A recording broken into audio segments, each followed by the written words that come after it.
ब्रह्मानन्दं परमसुखदं केवलं ज्ञानमूर्तिं द्वन्द्वातीतं गगनसदृशं तत्त्वमस्यादिलक्ष्यम् एकं नित्यं विमलमचलं सर्वधी साक्षिभूतं भावातीतं त्रिगुणरहितं सद्गुरुं तं नमामि। श्रुतिस्मृतिपुराणानाम् आलयं करुणालयं नमामि भगवत्पादं शङ्करं लोकशङ्करम् शङ्करं शङ्कराचार्यं केशवं बादरायणं सूत्रभाष्यकृतौ वन्दे भगवन्तौ पुनः पुनः सदाशिवसमारम्भां शङ्कराचार्यमध्यमाम् अस्मदाचार्यपर्यन्तां वन्दे गुरुपरम्पराम् वन्दे गुरुपरम्पराम्। ॐ सहना भवतु सहनौ भुनक्तु सह वीर्यङ्करवावहै तेजस्विनावधीतमस्तु मा विद्विषावहै। ॐ शान्ति शान्ति शान्तिः। नारायणं नमस्कृत्य नरं चैव नरोत्तमं देवीं सरस्वतीं व्यासं ततो जयमुदीरयेत्। Jai Gurudev. Go ahead, Bela. Brahmaraji, Jai Gurudev, should I chant or I should start directly, and from where should I start? I think the last verse we have to do, right? Yeah, the last verse. Before that, maybe 2 paragraphs before that. Yeah, okay. He is happy with anything. Or even the last but one shloka, the 19th shloka. You can start from that and then we'll continue. Okay. Dhanyavad, Brahmaraji. Om Shri Paramatmane Namaha. Tulya Nindastutir Mauni Santushto Yena Chita Aniketa Sthiramatir Bhaktiman Me Priyo Nara. Tulya Nindastuti, one who is equal to censure and praise, Mauni, discipline in speech, Santushtaha, satisfied, Yena Kena Chita, by whatever he gets, Aniketaha, the one who has no place to his home, Sthirami, whose knowledge is firm, Bhaktiman Naraha, the man has devotion, Priyaha, is beloved to me. The man who is equal to censure and praise, discipline in speech, satisfied by whatever he gets, who has no place to call his own, whose knowledge is firm and who has devotion is beloved to me. He is in censure and praise. In the previous verse, he said that the wise man is the same in respect, mana, and disrespect, apamana. Here he says he is the same, tulya, in censure, ninda, and assault or criticism, and demeaning words or actions, and in praise, stuti. Praise and censure of a wise man by someone who is ignorant are meaningless. Whatever praise One may give, the wise man knows he is more than that because he is not different from Parmeshwara. Since he has no sense of want, nothing will flatter him. And if people criticize, well, they have every freedom to do so. Both praise and censure are the same to him in the sense that neither creates any appreciable change in his mind. Some change is possible because we accept drishta sukha and drishta dukha, even for a jnani. As a result of a situation, there can be a vritti vishesha, a particular mental condition. A jnani can laugh as well as be serious. But reality behind all these mental conditions is Purna, which is why the mind of a wise man is likened to the ocean. Sometimes it is calm, sometimes it has a roaring fullness, sometimes a rippling fullness, but it is always full without depending upon the entry of waters from different rivers, much less the rain. The ocean enjoys its oceanness without depending upon any other water source. Similarly, the wise man is subjected to drishta sukha dukkha, but behind it there is no ajnana. So the mental condition is not taken as himself. His identification with the mind is not from any lack of discrimination, aviveka tadat, but with discrimination, viveka tadatmya, tadatmya, kshamyatam, tadatmya. He is a Mauni. Mauni, this is a great qualification of a wise man. It does not mean that he does not talk. If he did, there would be no teaching. But that his organ of speech is well disciplined, so that his speaking is measured, and what he says, he means. This is not a mandate, but again, a very natural expression for him. He has no need to chatter because chattering is an expression of restlessness.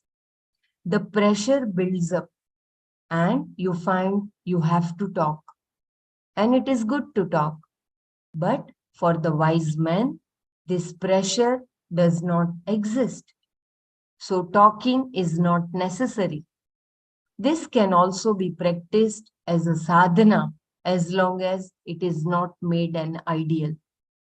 Talking should be fruitful and judicious, neither too much nor too little. He is happy with anything. Santushtaha yena kenachita. With any given thing, he is happy because he is happy with himself. He will do what is necessary to take care of the body, but he has no scheme to manipulate the world in order to benefit from it. The few things that are necessary for any living person are all he bothers with. Whatever they are, and in whichever form they come, he is santushta, totally happy. He is a non-complaining person. Shankara reminds us here of another Vakya from Mahabharata, which expresses the same thing. All the gods call him a Brahmana whose clothes who is satisfied with whatever food he gets and wherever he finds shelter to rest. That Mahavakya. Yena kena chidachano, yena kena chidashitah, yena kena chidaschitah yatra kvachana shayi cha tam deva brahmanam viduhu. It is from the Shanti Parva verse.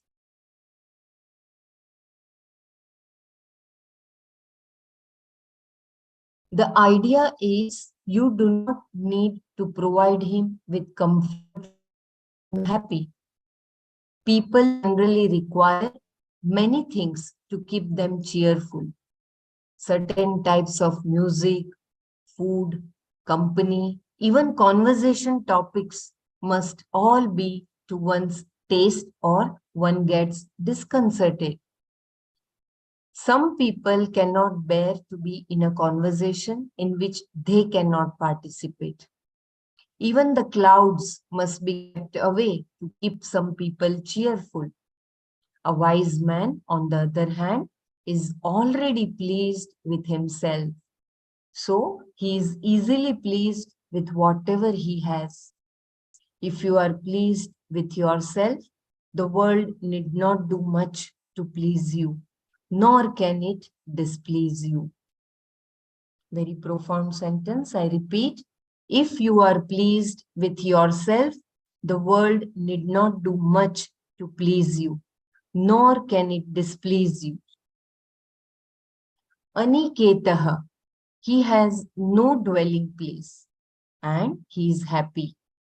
This does not mean that he should not have no roof over his head, but that there is no place which he calls his own. The one for whom there is no mama buddhi is called aniketaha. All these words reveal the person. But lastly, he says the real bhakta is a sthiramatihi. Previously, he said dridhanishyayaha, the one whose understanding leaves nothing to be desired. And he concludes repeating the same thing. Sthiramatihi is one whose understanding is firm in that it is complete. There is no vagueness or doubt. One may ask whether someone has a total commitment to making money. Is he not also a sthiramatihi? But with regard to money, there and with anything other than Atma, the mati is always asthira. Because sthirata is possible only when what one dwells upon is sthira, constant. It should be nitya, not subject to change, and also complete, purna, in order for the mati to be sthira. The swarupa of Atma is the very swarupa of the mind. And therefore, once the mind is awake to the truth of Atma, the person does not undergo any change. The mati is thira because the object is thira. He is awake to the paramartha vastu, the thing that is real, satya. Very profound explanation by Swamiji. I repeat this paragraph. Please pay attention. Why our commitment to making money is not sthiramatihi. One may ask whether someone has a total commitment to making money. Is he not also a sthiramatihi? But with regard to money, there and with anything other than Atma, the mati is always asthira. Because sthirata is possible only when what one dwells upon is sthira, constant. It should be nitya, not subject to change, and also complete, purna, in order for the mati to be sthira. The swarupa of Atma is the very swarupa of the mind. And therefore, once the mind is awake to the truth of Atma, the person does not undergo any change. The mati is sthira because the object is sthira. He is also the paramartha vastu, the thing that is real, satya. That is only Brahman, which is Atma. Up to this point, all that has been said is the expression of the person. I repeat the line, there is a breaking of voice. If there is too much breaking, please let me know. He is awake to the Paramartha Vastu, the thing that is real, Satya. That is only Brahman, which is Atma. Up to this point, all that has been said is the expression of the person. It can be absolute, in which case he has sthiramati, or the expression of these qualities may be only relative, as we do see in some ethical, balanced person who are not necessarily jnanis. Thus, we have no real features to distinguish whether a person is wise or not. Finally, only sthiramati determines whether he has wisdom. His knowledge of the fact that Atma is Brahman is firm, never assailed by doubts. So very beautifully Swamiji has explained the relationship between sthirata and dridhanishchayata. The one who is sthiramati, who has only commitment for the Swarupa of Atma, which is nothing but the Paramatma, only real Satya in the whole cosmos. And when that is there, the Sthirata is automatically there, and then the Dhrada Nishchayata also will be there.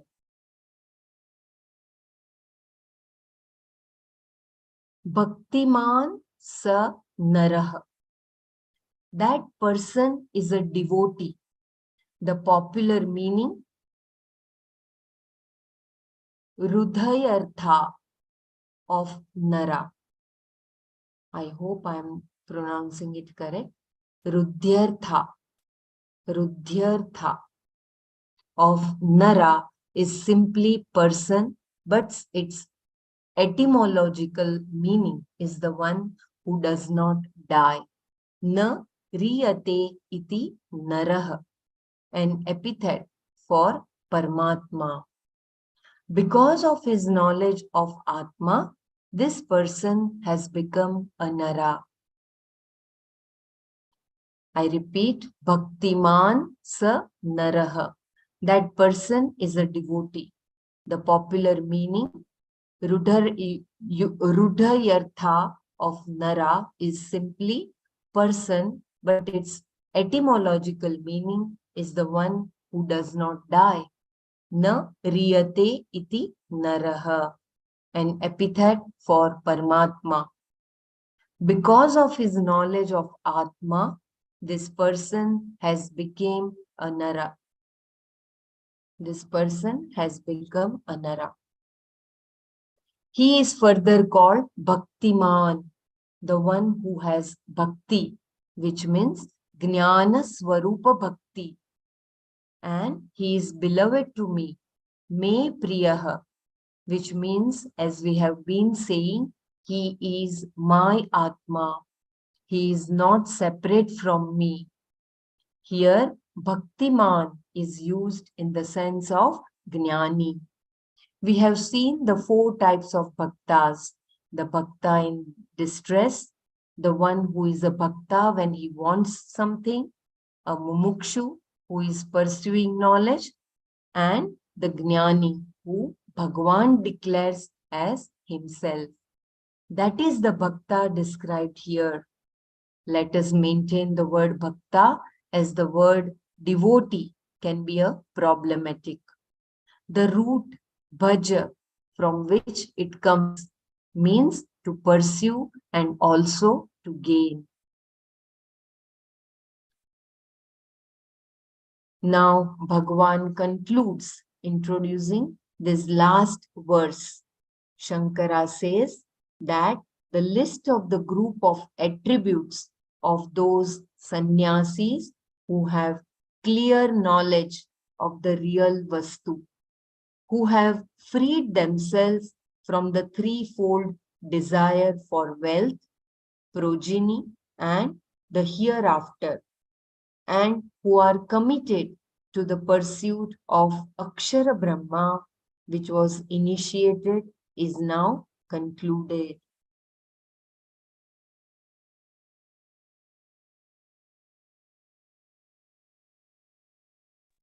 So can you repeat that one, the threefold desires, the last paragraph? Yeah. Now Bhagwan concludes. Introducing this last verse, Shankara says that the list of the group of attributes of those sannyasis who have clear knowledge of the real Vastu, who have freed themselves from the threefold desire for wealth, progeny, and the hereafter, and who are committed to the pursuit of Akshara Brahma, which was initiated, is now concluded. Yeah, it's very beautiful. So that Jnani has sthirata, sthiramati, because he doesn't have the desire for the mithya, wealth, progeny, and the swargadi loka, which Brahmaraji beautifully said yesterday. And his pursuit is only for the real Vastu, which is Atma as Parmeshwara. So the fact that this threefold desire for wealth, progeny, and for hereafter, he is not even keen on doing anything which is going to accrue punya, which is what is this hereafter. All the acts that we do of say charity, all of that is to gain that punya. So this jnani is in such a state where he's not even interested in the punya karma because he's gone beyond that. Whereas for the rest of us, Bhagwan gives us a mandate that yajna dana tapah karma na tyajet. We should not give up these. Why? Because they are for our antakarana shuddhi. So that little distinction, I think we need to have in mind. But whereas once a person reaches that state, has attained that state, he is beyond those three desires. So for work in progress, like all of us, we cannot say, oh, because the jnani is free from this, even I will give up. But then, of course, with understanding, we'll have to do. It is not so that you'll get a good birth in heaven that you're doing it. You're doing it because regarding charity, I think in chapter 18 or so, it comes up.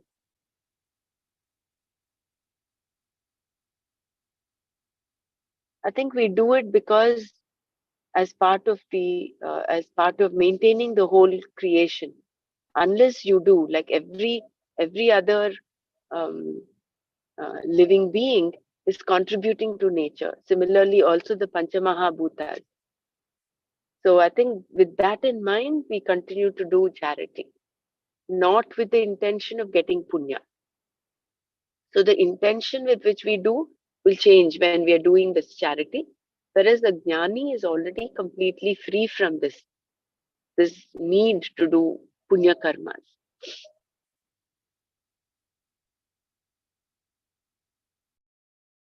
So beautiful. So for not as artharthi or not as any, we have to do it as a sadhana and as a participant of the creation.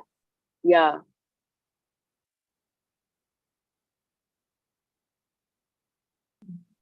Very beautiful.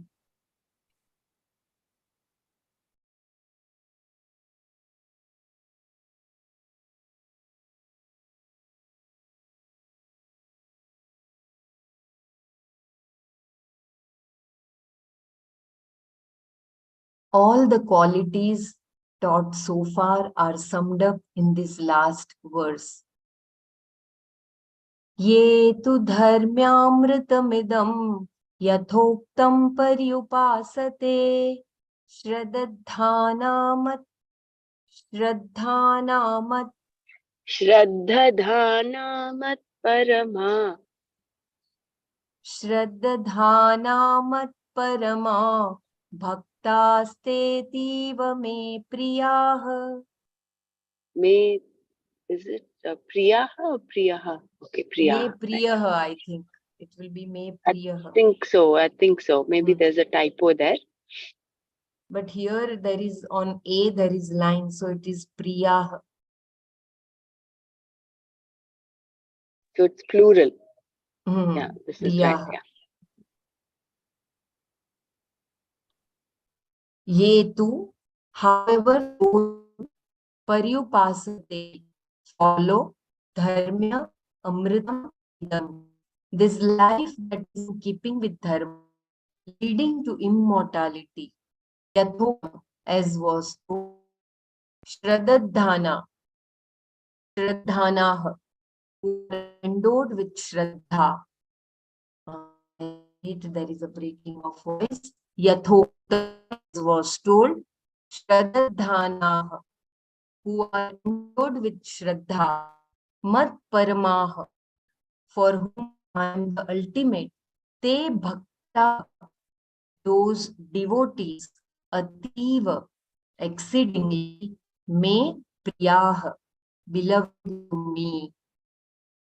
Ye tu paripasate dharmyamritam idam yathuktam shraddhanah paramah te bhaktaah ativa me priyah. However, those who follow this life that is in keeping with dharma, leading to immortality, as was told, who are endowed with Shraddha, and for whom I am the ultimate, those devotees are exceedingly beloved to me.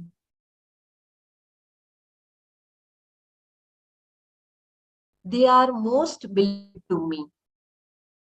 Dharmyamritam, dharmam is that which does not move away from dharma. Dharmyam is that which does not move away from dharma. Dharmat anapetam.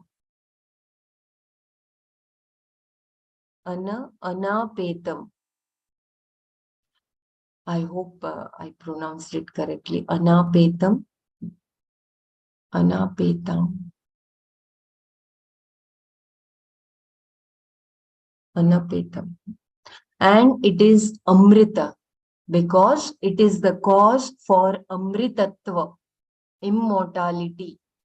This life of Dharma, which consists of conducting oneself in keeping with the description of a wise man that was just told, Yathokta, and meditating upon Akshara Brahma is the means for liberation. The wise man's natural expression, friendliness, maitri, compassion, karuna, absence of dvesha, etc., become the values of those who seek this wisdom. Those mumukshus meditating upon Akshara Brahma also pursue these values relatively. Very beautiful. I repeat this paragraph. They are most beloved to me. Dharmyamritam. Dharmyam is that which does not move away from dharma. Dharmat anapetam. And it is amrita because it is the cause for amritatva, immortality. This life of dharma, which consists of conducting oneself in keeping with the description of a wise man that was just told, Yathokta, and meditating upon Akshara Brahma is the means for liberation. The wise man's natural expression, friendliness, maitri, compassion, karuna, absence of dvesha, etc., become the values of those who seek this wisdom. Those mumukshus meditating upon Akshara Brahma also pursue these values relatively. They are able to pursue this well with great enthusiasm because they are shraddhanah, shraddhanah, kshamyatam, shraddhanah. They are endowed with Shraddha, shraddha. Shraddha Dana. Astu, shraddha, Shraddha, Shraddha Dana. Shraddha is there. Dana. okay. They are endowed with shraddha in themselves. The teacher, the Shastra, and Ishvara. The grace of all four is required. Through prayer, we gather the grace of Ishvara. One manifestation of that grace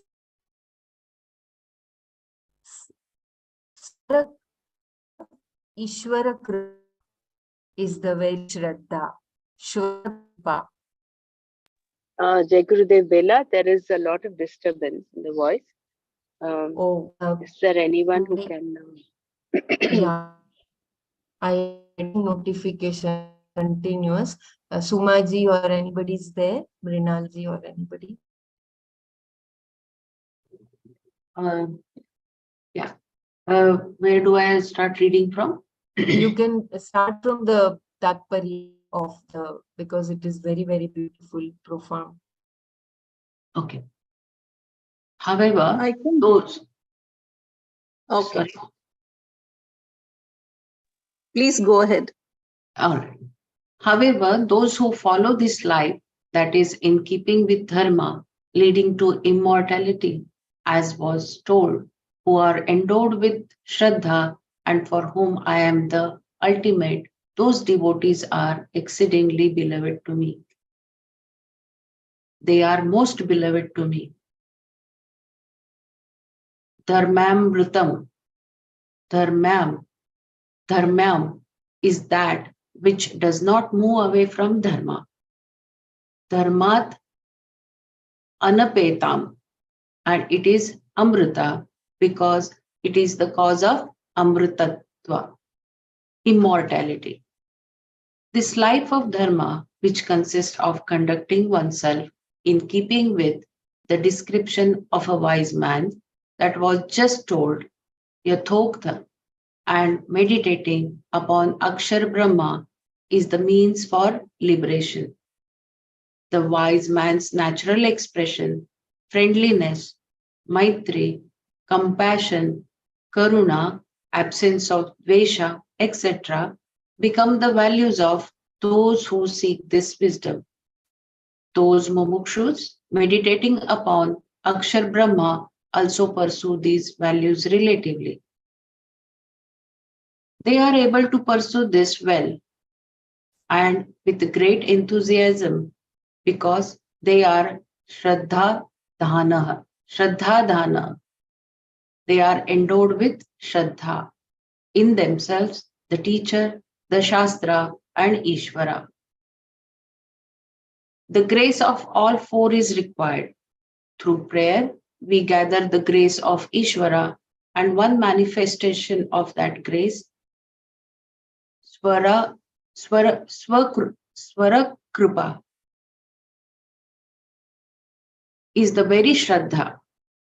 I'll read it again.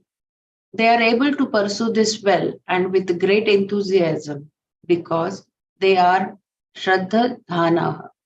They are endowed with Shraddha in themselves, the teacher, the Shastra, and Ishvara. The grace of all four is required. Through prayer, we gather the grace of Ishvara, and one manifestation of that grace, Swara Kripa, is the very Shraddha. Because of Shraddha in the Shastra, there is Shastra Kripa, whereby what the Shastra says is understood properly. Otherwise, Shastra will interpret it differently, which is why we have so many schools of thought arising from the same Shastra. Thirdly, you require the teacher's grace, Guru Kripa, and finally, your own Atma Kripa. When they are all there, you will have conducive situations and atmosphere, trust in yourself, and therefore this knowledge. Shraddha is a very comprehensive word. Those who have it are Shraddha Dhanas. You want me to read this again? Yeah, please read it again. Yeah, there are four aspects to Shraddha. Yeah. The kripa that comes out of having Shraddha. Yeah. They are able to pursue this well and with great enthusiasm because they are Shraddha Dana. They are endowed with Shraddha in themselves, teacher, the Shastra, and Ishvara. So these four things are Shraddha in themselves, in the teacher, in the Shastra, and Ishvara. The grace of all four is required. Through prayer, we gather the grace of Ishvara, and one manifestation of that grace, Swarakrupa, is the very Shraddha. Because of Shraddha in the Shastra, there is a Shastra Krupa, whereby what the Shastra says is understood properly. Otherwise, Shastra will be interpreted differently, which is why we have so many schools of thought arising from the same Shastra. Thirdly, you require the teacher's grace, Guru Kripa, and finally, your own Atma Kripa. When they are all there, you will have conducive situations and atmosphere, trust in yourself, and therefore this knowledge. Shraddha is a very comprehensive word. Those who have it are Shraddha Dhana. Because Krishna is summing up here, he makes it very clear by saying, Mat Paramaha. Those who Just one committed. moment. In Yeah. the earlier paragraph where we have got this Swara Kripa and Atma Kripa, is there a difference? They have said it as four, but self would mean Atma, no? I'm Yeah. not able to understand that. Swarakrupa is Ishvara's grace.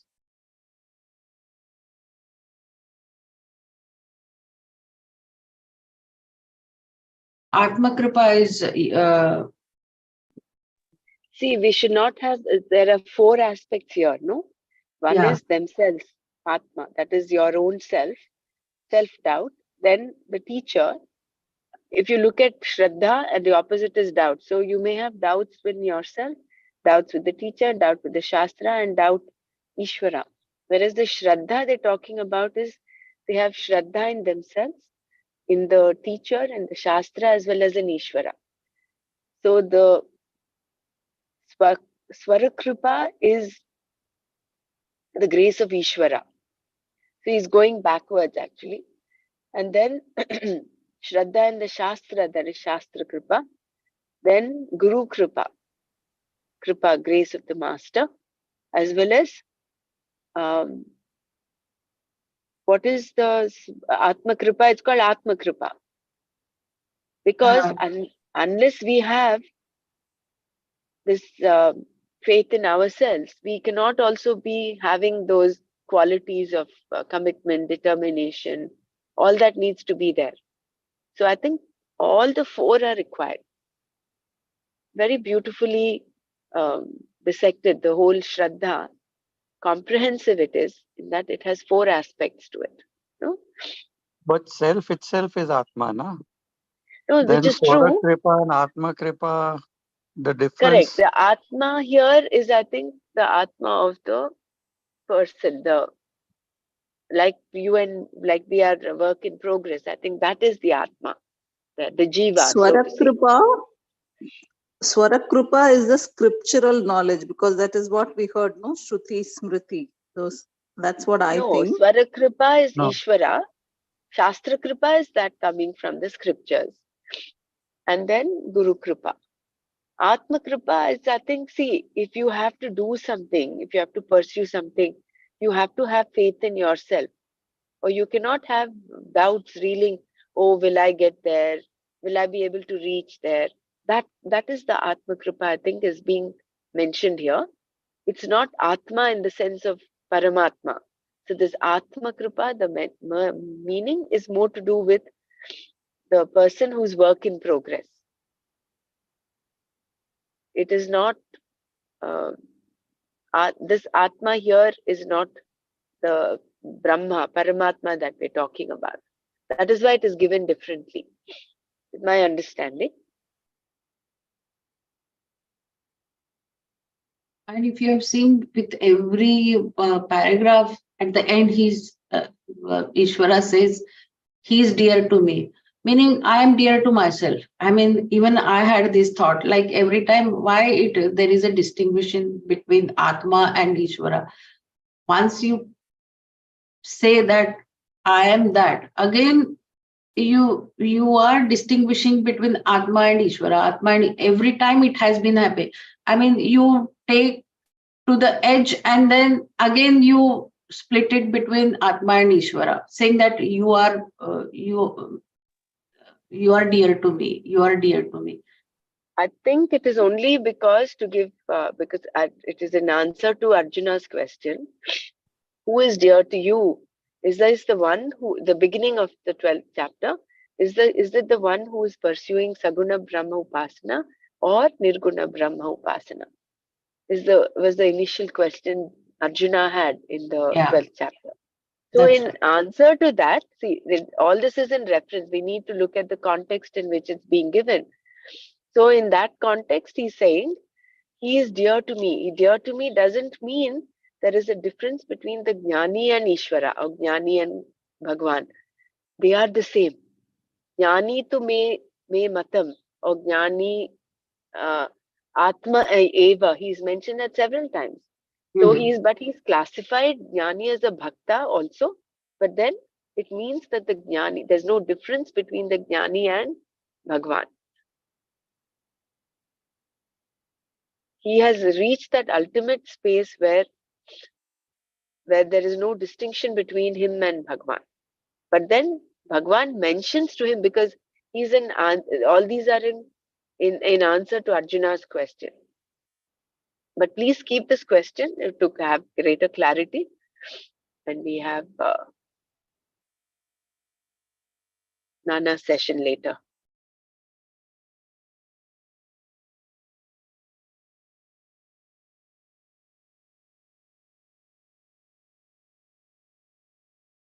I'll read the paragraph again. They are able to pursue this well and with great enthusiasm because they are Shraddha Dhana. They are endowed with Shraddha in themselves, the teacher, the Shastra, and Ishvara. The grace of all four is required. Through prayer, we gather the grace of Ishvara, and one manifestation of that grace, Swarakripa, is the very Shraddha. Because of Shraddha in the Shastra, there is Shastra Kripa, whereby what the Shastra says is understood properly. Otherwise, Shastra will be interpreted differently, which is why we have so many schools of thought arising from the same Shastra. Thirdly, you require the teacher's grace, Guru Kripa, and finally, your own Atma Kripa.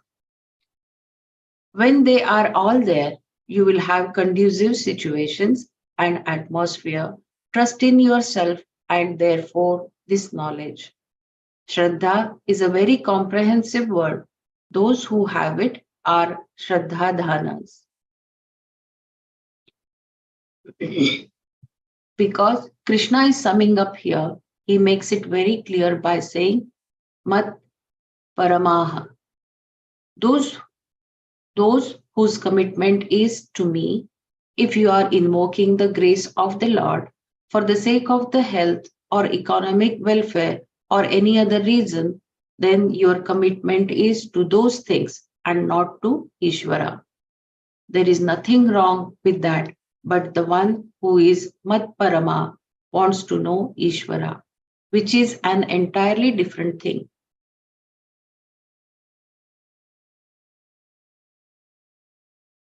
He is Mumukshu because there is no moksha other than Ishvara, who is Moksha Swarupa. Therefore, you have to recognize Parameshwara, for which you must necessarily be Ishwar, Ishvara, Ishwar Parama, Ishvara Parama.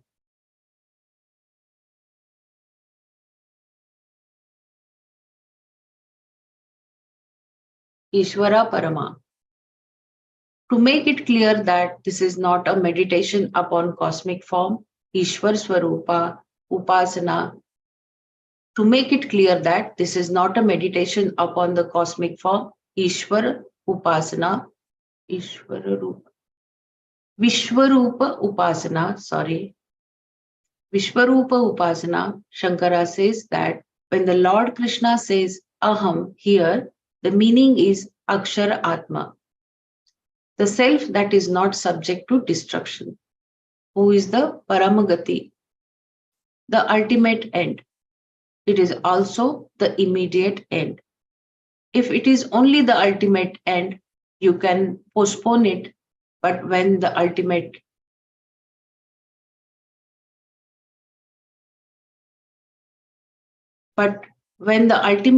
and the immediate ends are the same, the commitment is complete. This is possible because the end is incomparable. Nirati Shayagati. His pursuit is backed not by a simple faith, but by a clarity about what he wants and the nature of what he is seeking. I'll read this again.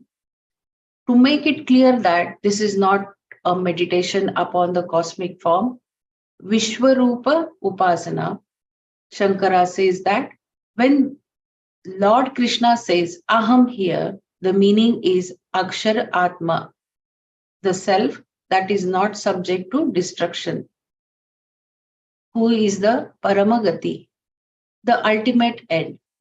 It is also the immediate end. If it is only the ultimate end, you can postpone it. But when the ultimate and the immediate ends are the same, the commitment is complete. This is possible because the end is incomparable.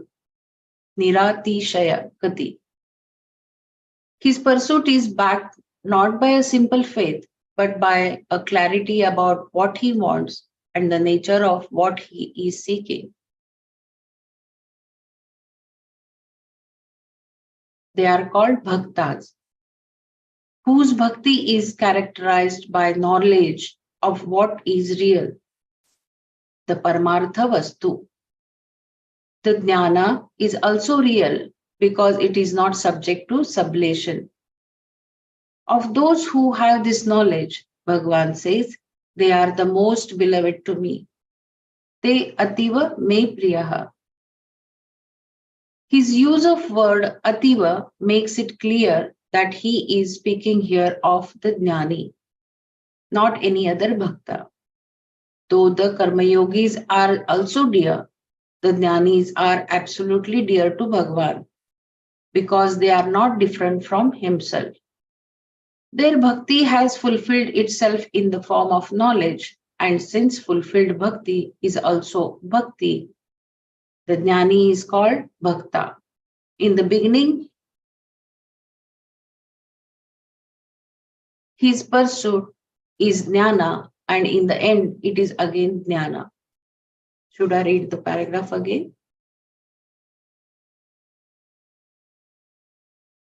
Belaji, can I read the paragraph? Yes, please read again. Yeah.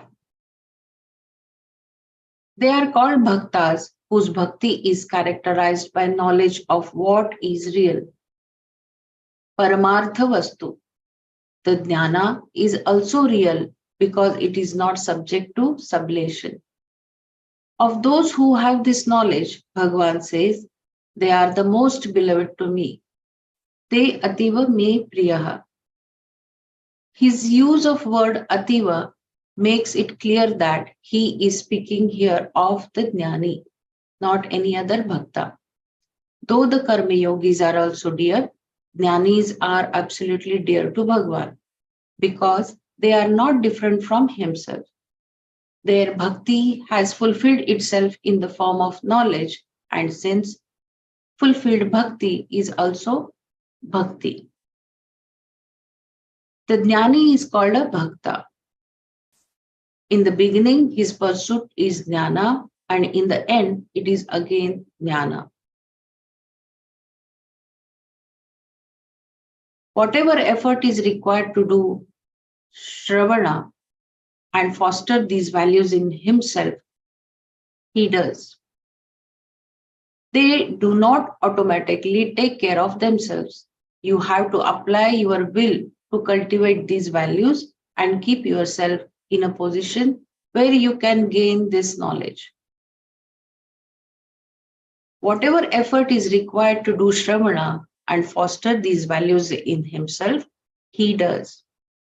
They do not automatically take care of themselves. You have to apply your will to cultivate these values and keep yourself in a position where you can gain this knowledge. Because of the nature of the pursuit, it may not look as though the person is doing very much at all. It is something like trying to solve a mathematical problem. Once the mind is seized with it, even though one may get vexed or tired and stop actively trying to solve it, he goes on puzzling over it subconsciously. On the surface, he is doing various other things, but subconsciously, he keeps analyzing the problem, and one day the solution strikes him. This is what is commonly called intuition. A person who has not been seized with this problem will never have such an intuition. Only the person who discerns the problem will discover the solution as only the mathematician will discover the solution to a mathematical problem, not someone who has not gone to elementary school. Read this again. Because of the nature of the pursuit, it may not look as though the person is doing very much at all. It is something like trying to solve a mathematical problem. Once the mind is seized with it, even though one may get vexed or tired and stop actively trying to solve it, he goes on puzzling over it subconsciously. On the surface, he is doing various other things, but subconsciously, he keeps analyzing the problem, and one day the solution strikes him. This is what is commonly called intuition. A person who has not been seized with this problem will never have such an intuition. Only the person who discerns the problem will discover the solution, as only the mathematician will discover the solution to the mathematical problem, not someone who has not gone to elementary school. These things do not happen by accident. They require effort. You have to know, and you are not going to stumble upon this knowledge. You need a means of knowledge. And to discover the proper means of knowledge, you require grace, which is earned. Why should you be directed to it while another passes it by, or another, even having heard it, disregards it? Again, it comes down to effort. There is some samskara for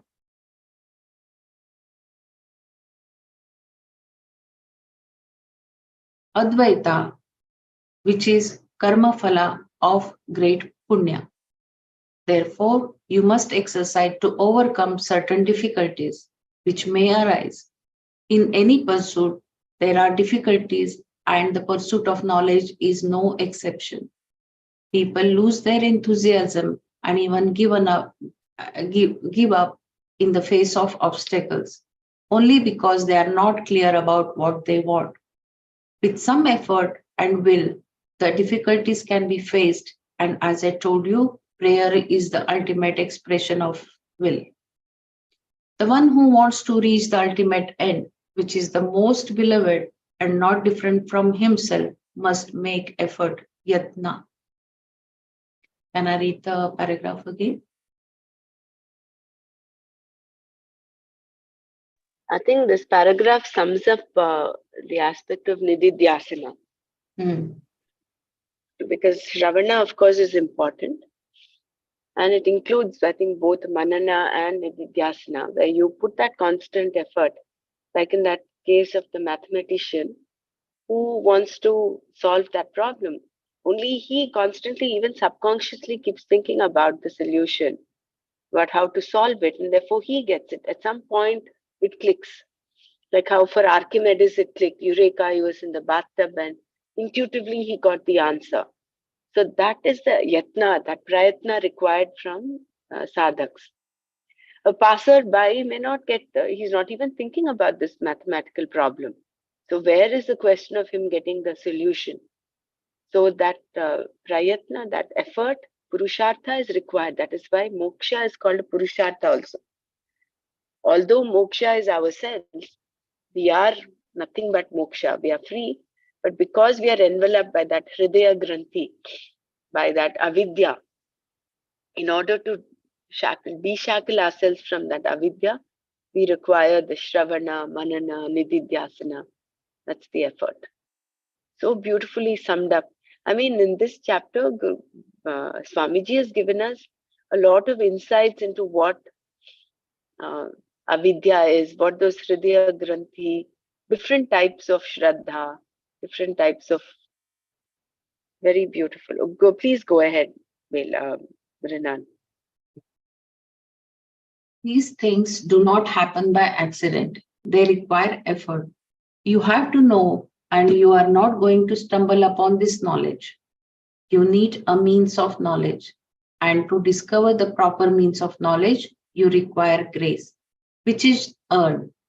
Why should you be directed to it while another passes it by, or another, even having heard it, disregards it? Again, it comes down to effort. There is some samskara for Advaita, which is karma phala of great punya. Therefore, you must exercise to overcome certain difficulties which may arise. In any pursuit, there are difficulties, and the pursuit of knowledge is no exception. People lose their enthusiasm and even give up in the face of obstacles, only because they are not clear about what they want. With some effort and will, the difficulties can be faced. And as I told you, prayer is the ultimate expression of will. The one who wants to reach the ultimate end, which is the most beloved and not different from himself, must make effort, yatna.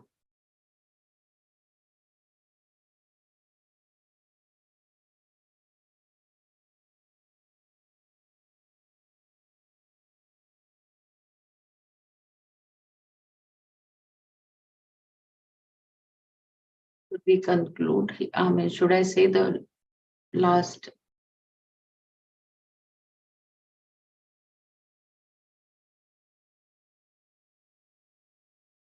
Brahmaraji? Yes, please go ahead, Renan. Okay. Om Tat Sat Iti Srimad Bhagavad Gitasu Upanishatsu Brahma Vidyayam Yoga Shastre Shri Krishnarjuna Samvade Bhakti Yogo Nama Dvadashodhyayah. Hari Om Tat Sat. This is the 12th chapter in which the topic is Bhakti in Srimad Bhagavad Gita, which is Brahma Vidya and Yoga Shastra in the form of a dialogue between Krishna and Arjuna. Both the one who is meditating upon the Akshat Brahma and one who is pursuing Karma Yoga, combined with meditation on Saguna Brahma, are bhaktas. The word bhakti is used diversely in this chapter and thus the topic of chapter is bhakti. There is no separate discipline called bhakti yoga. Yoga here, as in all the other chapters, means a topic. Both bhakti characterized by knowledge of what is real and that characterized by a devotion to and meditation upon Parameshvara are mentioned here. At the end, Lord Krishna says, Te ativa me priyaha. They are for me the most beloved.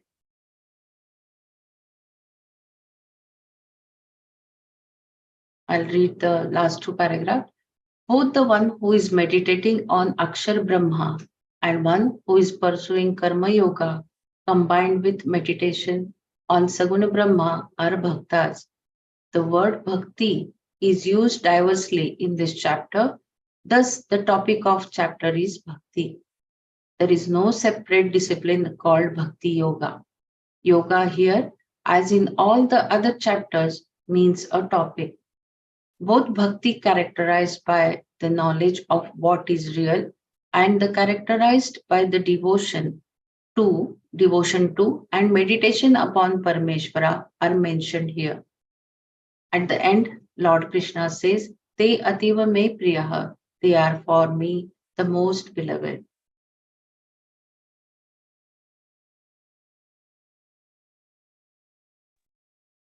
Jai Gurudev. So the what is real is mentioned here is the knowledge, and that Akshara Brahma. That is, these are the two real knowledge, right? In previous paragraph we read like what is the real I'm not able to express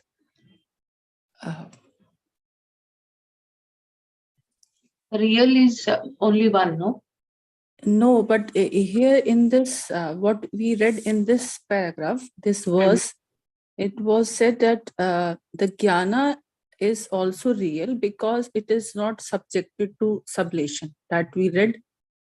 And also that atma, that real vastu, it is also not subjected, it cannot be like questioned, or it cannot be negated, and it is the real.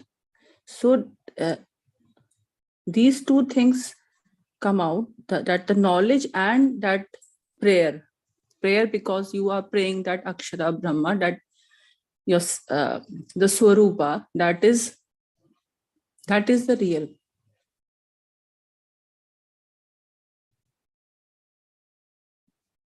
In this verse, didn't we read that knowledge, and we read 4 aspects, and of those 4 aspects, the jnana and the atma tattva, it was said to be the real.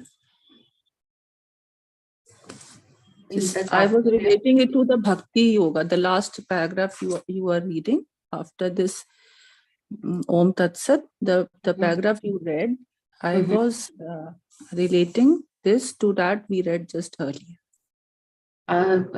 The second last paragraph, it says there are 2 kinds of bhaktas. One who, I'll read this again. Both the one who is meditating upon the Akshar Brahma, who is a jnani, and the one who is pursuing Karma Yoga combined with meditation on Saguna Brahma are bhaktas. The word bhakti is used diversely in this chapter, and thus the topic of chapter is bhakti. This is what you wanted me to read. The second paragraph, there is no separate discipline called bhakti yoga. There is no separate discipline. Yeah. You can read. Oh no, you read, please. Okay. There is, you want me to read the Tatparya? Or no, the last okay. paragraph. Okay. There is no separate discipline called Bhakti Yoga. Yoga here, as in all the other chapters, means a topic. Both Bhakti characterized by knowledge of what is real and that characterized by a devotion to and meditation upon Parameshwara are mentioned here. At the end, Lord says, Te ativa me priyaha. They are for me the most beloved.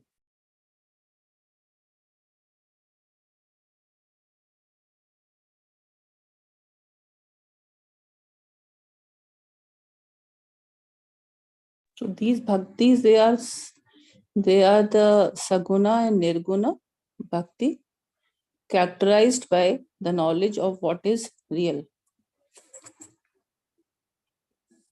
That this is the summing of why it is called bhakti yoga. It is given in the initial part also, when before the verses start.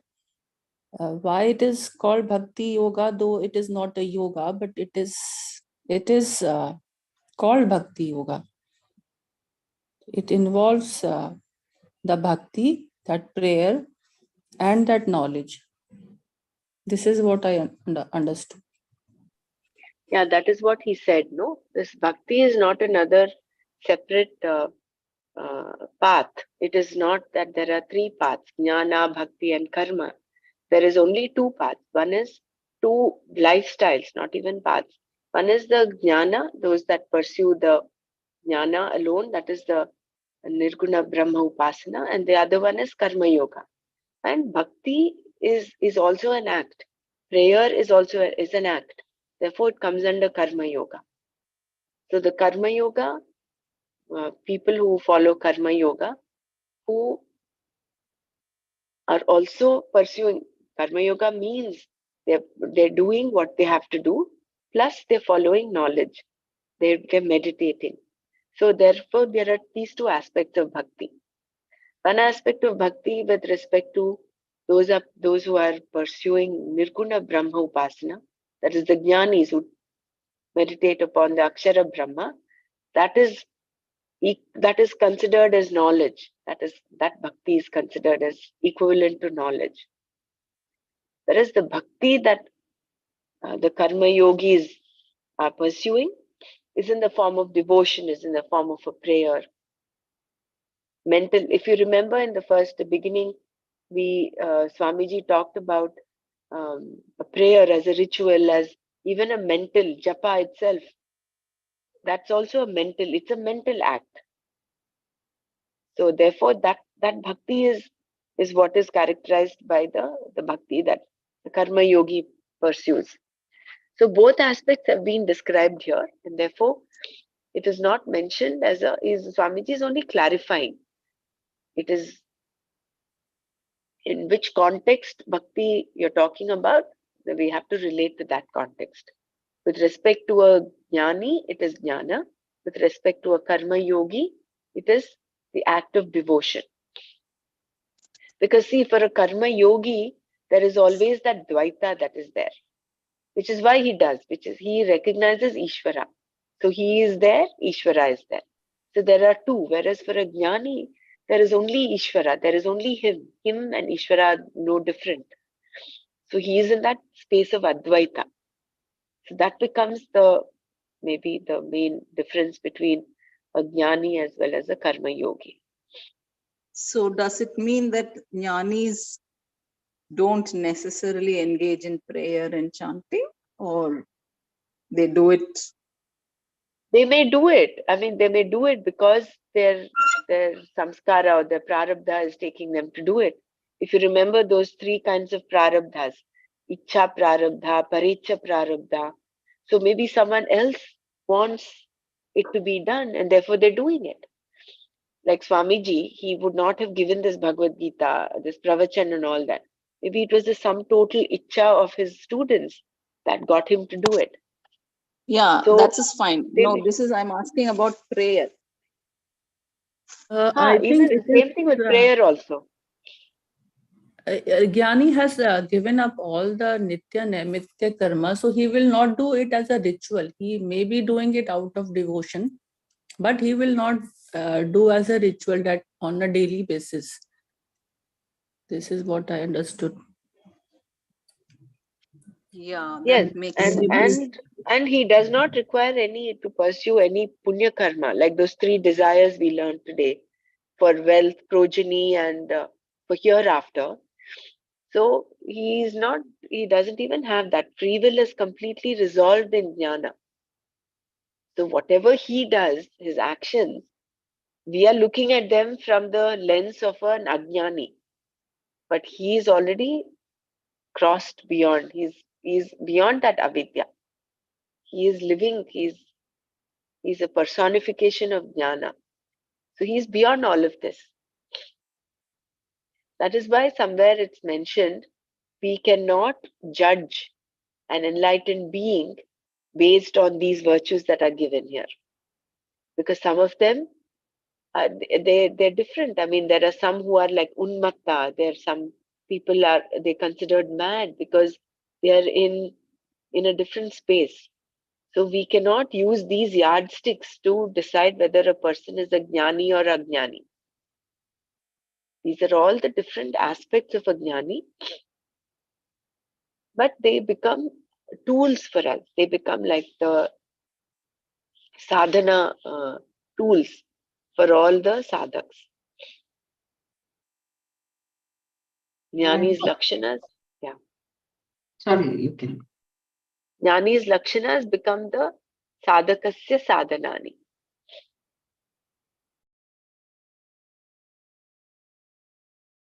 And one more thing, because Jnani is not doing, we cannot stop because the effort is needed to get more punya and more punya for the grace so that we are on this path. Isn't that what is said before? That prayatna, the effort Yeah, which is the needed. prayatna has to be there, but Mm. without the feverishness that I want to get more punya and therefore it will help me. Correct. You do that effort with that shraddha. Those Karma four types yoga. of shraddha. Yeah. Karma yoga. The four you'll have to do nirjvaraha without that feverishness. So the four types of shraddha, through comprehensive aspects of shraddha is what? The shraddha of Ishvara, the grace that you get from Ishvara, that from the teacher, the Shastra, Shastra Kripa, Guru Kripa, Ishvara Kripa, and Atma Kripa. See, if we did not have, we have how many people in this group, in this WhatsApp group? Close to maybe 150, I don't know the number. But why is only a handful of us, why are only a handful of us coming along? We don't know how many else are going to the YouTube and things like that. But then this requires some kripa, isn't it? So I think it is the sum total of all our the punya that we have done, that we are able to come and sustain ourselves over the last, say, almost 1.5 years plus. So that is the Guru Kripa or even Atma Kripa. There is an element of Atma Kripa. Unless we all individually have that discipline, yes, this at this time, this is my Manana time. This is the time when I come to Gita. So that discipline is there, therefore that Atma Kripa is manifest. Now what we have to seek for and pray for is the Guru Kripa, Shastra Kripa. Of course, compared to how we were last year to what we are now, there is an element of Shastra Kripa that is unfolding. Most of us are able to say and chant Sanskrit verses much better than what we were doing. Plus, also understand, our ability to understand is certainly having a little more clarity than before. So I suppose all that is also Shastra Kripa. And then when we continued our yatna, our prayatna in ruminating this knowledge, doing that nididhyasana, then sometime that Ishvara Kripa also happens. Guru Kripa and Ishvara Kripa happens.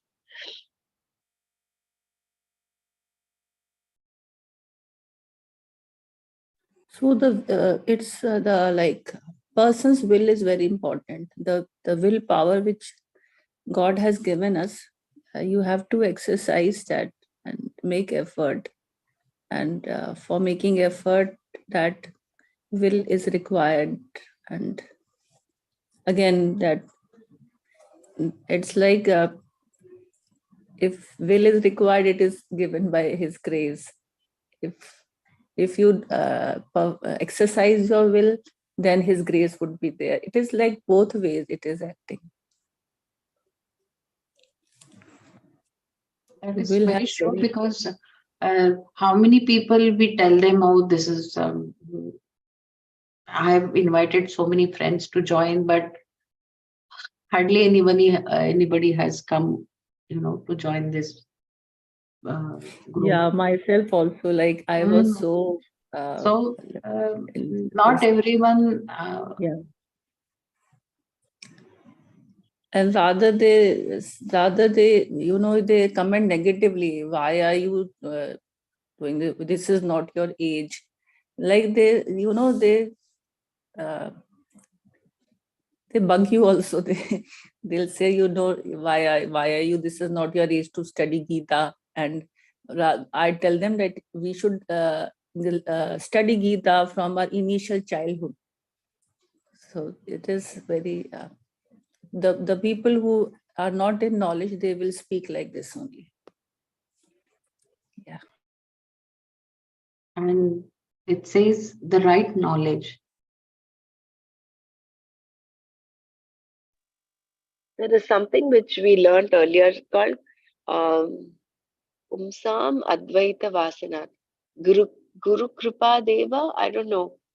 I don't know the first words. That it says it is only with the grace that even wanting to think about Advaita, that comes only with that grace. It was in this chapter only. We were studying Yeah, in this chapter, studying the grace. Yeah. Pumsam Advaita Vasana. As well. The first word I'm not remembering. See, that is the Shastra Kripa, which is why, with respect to Nana, when he's able to so effortlessly quote and talk and give that clarity, that I think he's being gifted that Shastra Kripa. That is that the grace of the scriptures, able to understand the scriptures with clarity, and with how much of all of us, of course, are much younger than him. I'm not able to remember all those stories that he talked of in chapter uh, 10 and 11. So that again is Shastra Kripa, isn't it? So I think, and look at Gurudev, whatever you ask, wherever you ask from, there he quotes so widely from so many things. And in so many guided meditations, he just chants some very, very rare, some things that you've not heard before. Where is all that coming from? That I think is that Shastra Kripa. They're able to tap into that field of knowledge.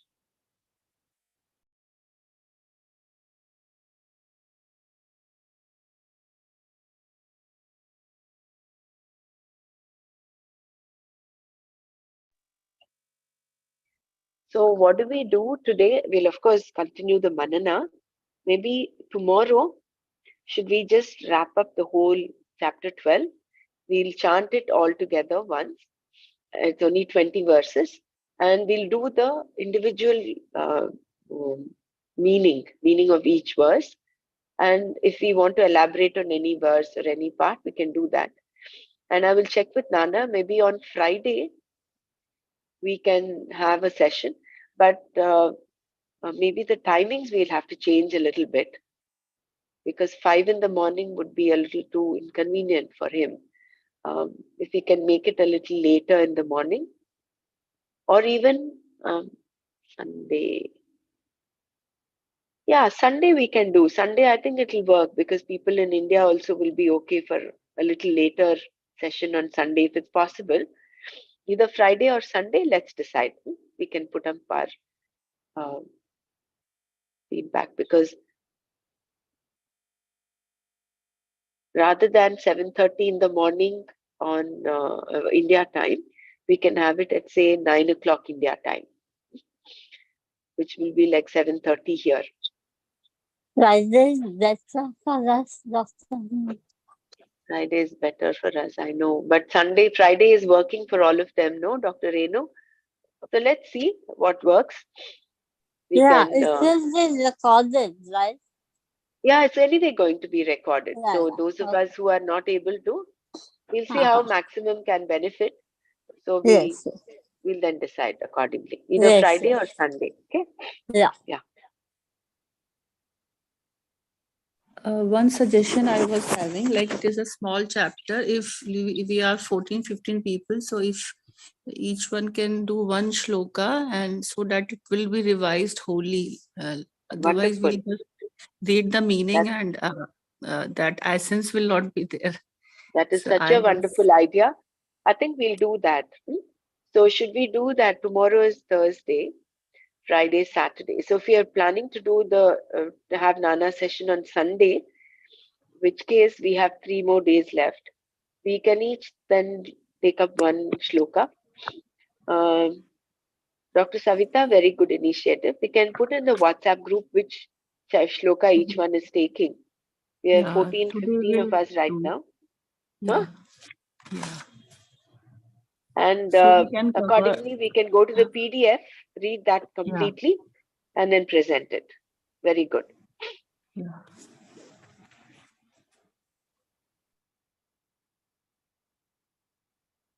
Dee, can we have this session then on Saturday?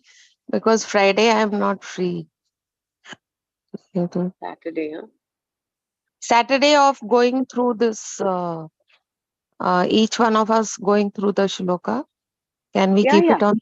No, it will happen. It will continue for 2 more days, 3 days at least.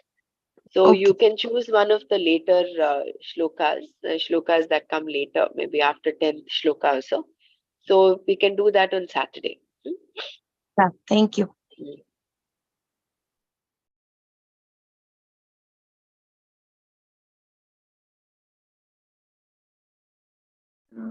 I just wanted to share here. I'm also going simultaneously in the afternoon through Narad Bhakti Sutras. And I was watching Gurudev speaking in Madhya Pradesh. He had nothing with him, like no book, nothing as a reference. He was just quoting the verses, the sutras, and then explaining them in his own lucid manner. And then I'm also having the text with me, and somehow some part of it is related to what we are doing in this chapter.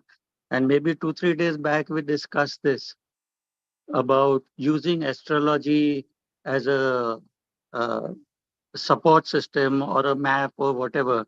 We had discussions on that. And then here on page 9 in Narad Bhakti Sutras, the English version of it, he says, Anyash Shrayanam Tyago Ananyata. Sacrifice all other supports. Often you have so many other supports. For example, you are on a spiritual path and you go to an astrologer and ask if you will make progress.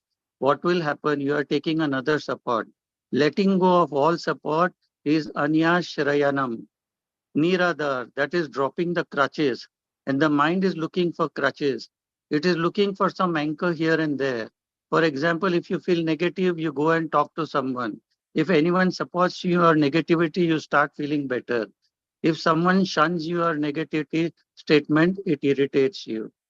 Anyashrayanam Tyago Anantyata, letting go of all supports. Krishna said in the Bhagavad Gita, Ananyas Chintayehe Janha Paripas. I am there for the one who is one pointed and does not look for other supports. I become the feet for those who do not look for crutches. I become the eyes for those who do not look for glasses. This is what I read in Narad Bhakti Sutras. This is so beautiful, Persiji. Thank Thank you for sharing. Can you repeat? I got Uh, disrupted by the Yeah, Yeah. letting false supports. Krishna said in the Bhagavad Gita, Ananyas Chintaye Janha Paripas. I am there for the one who is one pointed and does not look for other supports.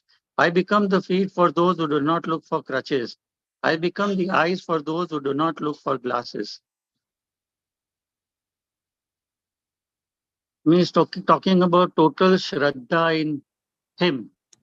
Yeah, very, very nice. This was what we were discussing that day.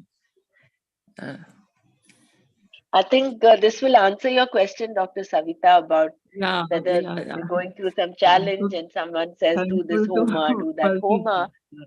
Yeah, Yeah, isn't it? yeah. So that Shraddha Complete is what will Shraddha. take us to, yeah, complete Shraddha. That becomes Shastra Kripa, Guru Kripa, all those, the Shraddha is comprehensive there. Atma Kripa, actually, believing in yourself. And that is what I can see in my sister, that she, earlier when she was so into these rituals and the Rudrabhisheks and all of that, she's just completely moved on from there. Unless you have that Atma Kripa, unless you have that complete faith in yourself that what you're pursuing is what is going to take you forward, you can't, no? If there is that little doubt, say, oh, if I don't do this, maybe, or if I do this, maybe it'll be better. So as long as we're reeling in that, then I'm not again saying, I'm not judging and saying this is right, that is wrong. It is only again a state of mind. It all depends, like Swamiji also mentioned, we're all in different, um, what is that, progressive levels. So it all depends on where we stand. And we move on from there. We uplift ourselves from where we are. Swami Chinmayananda says, are you bribing God when he says, most people, they take these vows. Oh, if I finish or if I get good marks in my exam, I will go to the temple and break coconuts. So are you bribing God? If you want, ask him for strength to go through what you're going through. Don't say, he takes me through this, I will do this, which is what most people do with respect to Balaji temple, Tirupati, and all of that. They say, once I do this, I will come to see you. So Swami Chinmayananda very emphatically denounces all of that. He says, you're bribing God, you're fooling yourself. You will get what you deserve. Ask for strength to go through what you're going through. So whatever puja we do, it should come out of devotion, not for any self-interest or any motive. It should Yeah. be only with that part of Shraddha and devotion that we should engage ourselves in those puja activities, no? That we Right. do Rudrabhishek or anything without any Correct. sankalp. For Atma Right? Shuddhi, Yeah. for I think Antakarna Shuddhi. also with full faith that what is best for you will happen. If you are following you are doing your karmas according to your dharmas, what is best for you will happen. That Shraddha has to be there.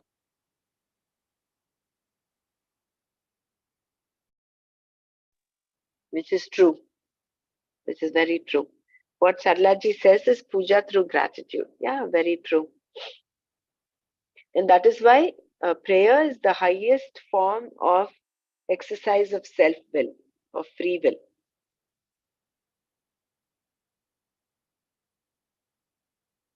Now, on YouTube, there are Guruji's clips on Narad Bhakti Sutras. They're very, very small clips. And the first chapter, he has done it in about 5-6 parts. If one in the afternoon, if you're free or something, one could go through these clips. He has spoken about Narad Bhakti Sutras in Madhya Pradesh. And if we just go through it, it's like when we read in the Gita, seeing the divine in others, feeling the presence of divine in others. We did some sharing on love and compassion that, we went through that Maitri, Karuna, Mudit, all those kind of things. These qualities are enhanced when you listen to Gurudev as to why our minds are getting disturbed, because we are not able to see the divine in others, divinity in others. Why we are not able to give love and compassion. If we give that, he is very well, he has taken it very well. I mean, just brushing through it again was a big this thing for me. Like I was just like Gita with the help of Narad Bhakti Sutras, like, I don't know how to put it, but relying on some other scripture also to fortify what I know.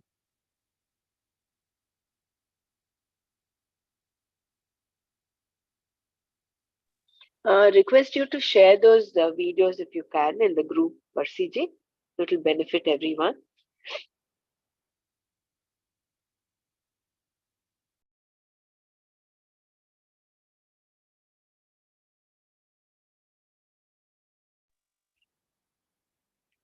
So shall we conclude here today and we'll catch up tomorrow again. Tomorrow we'll do the complete chanting and do the individual verse meanings. And like Savita ji very nicely took the initiative, we will put up which chapter, which shloka each one of us is doing. And tomorrow we can start. Tomorrow, day after, and Saturday. And mostly Sunday, we'll have Nana's session. I'll confirm, I'll check with him and we'll have. So any doubts that come up, we had quite a few doubts that came up. So if we can get them all clarified, we'll be done. Even that Pratipaksha Bhavana, Vipaksha Bhavani, Pratipaksha Bhavana, all of those, let's get more clarity on. Okay. So we have 20 shlokas in this chapter. So we need to do something like 6 per day. Around that. Around 6, yeah, 6 or 7 per day. Maybe some of us will have to take 2 shlokas because we are total about 14, 15, I think, max that come. So let's take 1 shloka in the first 10 and then the next, the remaining 10. Some That way. Some are small, like all are not big, some are small. Yeah. So yeah. A person taking a small one, he or she can take 2. So yeah. It will get over. Om Loka Samasta Sukhino Bhavantu. Om Shanti Shanti Shanti. Om Tat Sat Shri Krishna Arpanamastu. Jai Gurudev.